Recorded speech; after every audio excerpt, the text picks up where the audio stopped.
Welcome to ICSM Credit's latest news.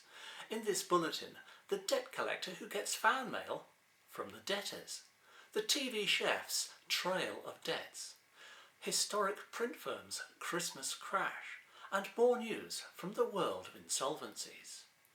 But first, Paul Carrott gives an insight into some unexpected feedback from his debt collecting work. I wouldn't say you've had fan mail, but you've certainly had a few thank yous over the years, haven't you?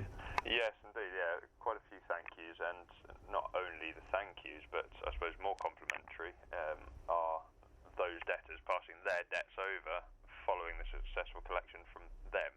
So that's quite nice to see as well. We get a lot of requests for us to act on their behalf, which is quite nice. But you're right in the sense that it's often cash flow that results in these debtors not being able to pay their bills. That's more so for smaller businesses than the larger businesses. Larger businesses just want to see how far our client, their supplier, is willing to take recovery action and whether they'll go up to the legal stages or whatever.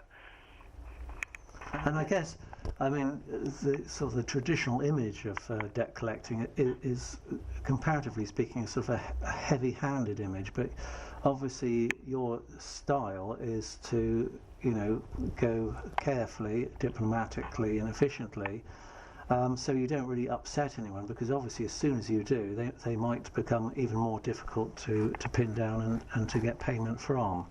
Yeah, to a degree. I mean, it's kind of about, I guess it's the old statement of treating people as you would like to be treated, and if you gauge that as soon as you start speaking to a debtor or trying to communicate with them, a lot of them bury their head in the sand and avoid you at all costs, especially those that are only available on a mobile. They can sort of pick and choose who they answer to, who gets through to them. But you'll find that you'll get some that are a little bit more boisterous, I guess, a little bit more leery than others, and those ones you can't be diplomatic with. It's pointless even trying, and in those instances obviously diplomacy goes out the window. But more often than not you'll find that a sort of more professional approach and a more diplomatic approach gets the job done.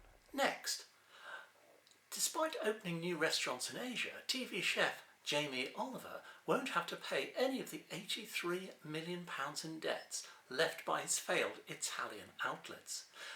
Administrators KPMG said there is a shortfall, meaning that the 288 trade creditors will get next to nothing or nothing. They include the window cleaners, who are owed £90, whilst the cleaners are left with unpaid invoices of £4,471, and the distribution firm Brakes is owed an eye-watering £850,000. Now, established in the dying days of Victorian England, the printing company Latimer Trent of Plymouth went bust just before Christmas, owing somewhere north of £4.5 million. The workforce of 70 are owed more than £500,000. And they're not the only ones who have crashed and burned this winter. Beale's department store has called in administrators, as have the building firm Sanderson Contracts in Carswell. They've gone, as have Sempress in Nottingham, Manchester-based Bardsley Construction Limited, Tunbridge-based CPG Brand Communications, who are registered as Colour Print Limited, and Staffordshire's Pro Freight Haulage outfit has also closed. There's a full list in our newsletter and on ICSM Credit's website. Well, that's all for now. Thanks for watching and see you next time.